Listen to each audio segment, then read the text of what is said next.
Hi Care Bears, this is Carrie here, your favorite traveling naturalista, and welcome back to Living Karefree, where we encourage you to live your best life through beauty, travel, and entrepreneurship. So today I'm going to talk to you guys about how I navigate through a country that doesn't speak English. How you do that? Stay tuned.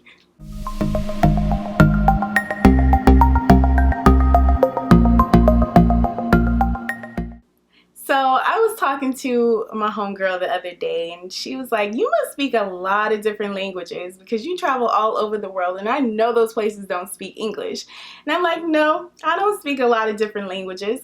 I just know how to navigate through different countries without speaking their language fluently. And so today I am going to help you learn how to navigate through different countries that don't speak English fluently, and how to get over any fears that you have with going to places and how to communicate with them. So my first advice to you is to prepare beforehand. So what I mean by preparing beforehand is to learn certain phrases of the language of the country that you're going to be going to that you might need to use when you're there. So for example, hello, goodbye, thank you, may I have, where is, how do I get to, left, right, certain things like that. So when you're planning for your trip, also plan to learn the language as well. Just a tad. You don't need to be fluent or anything, but just learn certain things that you probably need to know on an everyday basis in order to get you around, because you don't want to get lost or stuck somewhere and don't know how to say anything in that language. So also what you can do is you can Google those words, or you can take simple classes at the community college, or you can go online and take classes. There's many different ways you can learn languages nowadays. And you don't have to learn the full language, just certain words.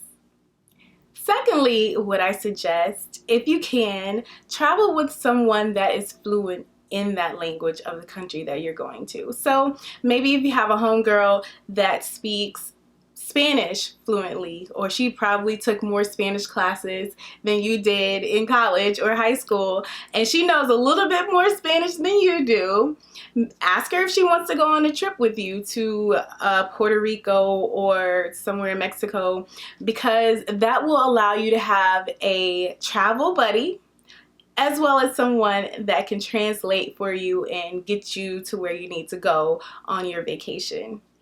Third, what I suggest is to stay in larger cities of the country that you want to go to, because a lot of the times the larger cities have more tourists, so the country is gonna have people that speak more English there because they want to cater to their tourists. So for example, I went on a trip to Japan, and I went to Tokyo and I went to Kyoto. So Tokyo, as you may know, is a larger city in Japan, whereas Kyoto is a smaller city in Japan. So Tokyo is a city where a lot of tourists go, so it wasn't that hard for us to find people that spoke English there. Not everyone spoke English, but we got to where we needed to go. We could stop someone on the side of the street and say, hey, how do we get there? And maybe not the first two people spoke English, but maybe the third person spoke English, and we were able to get to where we need to go. Now, Kyoto, on the other hand, is very small. It's very traditional. So you have a lot of people there that just speak Japanese, and that was it. It was rare that we found someone that spoke English there. So there were other things that we had to do in Kyoto to get us by. For example, number 4, I hired a private chauffeur for one day to take me around Kyoto that spoke English. So taxi cabs may speak English a little bit better because they're dealing with more people on an everyday basis. Your private tours may speak English depending on the tour. So maybe get a private tour or a private chauffeur to take you around the city, to show you where things are, to kind of give you a little knowledge on the language when you're with them, and that can be another way for you to navigate throughout the city without knowing the language there. Last but not least, what you can do is download translation apps. That is my go-to thing. On my phone right now, I have translation apps. So what's common for people to use now is apps like Triplingo, SayHi, and those apps are cool because you can speak directly into your device or your phone and say what you need to say in English, and it can translate into the language of the person you want to talk to, and it'll tell them what you're trying to say. Also, what I like is Google Translate. I love Google Translate. It's been my ride or die since for a long time.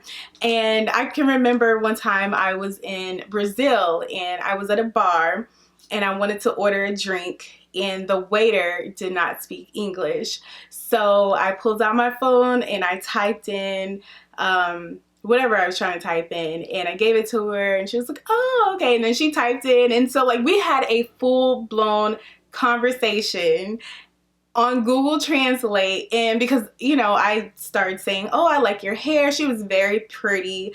I liked her style. So we kept talking about the different things in Brazil compared to America. So I met me a really good friend through Google Translate. So yeah, that's my advice to you for traveling to places that don't speak English fluently, and how to navigate through them and get to where you need to go and still have a great time. So don't let it be a fear of yours. You can still do it. So what are some ways or some apps that you use that allow you to navigate throughout the city or a country that you're in that doesn't speak English? I named a couple here, but I know there's a lot more. Comment below, like this video, subscribe to this channel to become a Care Bear Clan member, and hit the notification bell, and I will see you next time. Thank you for watching.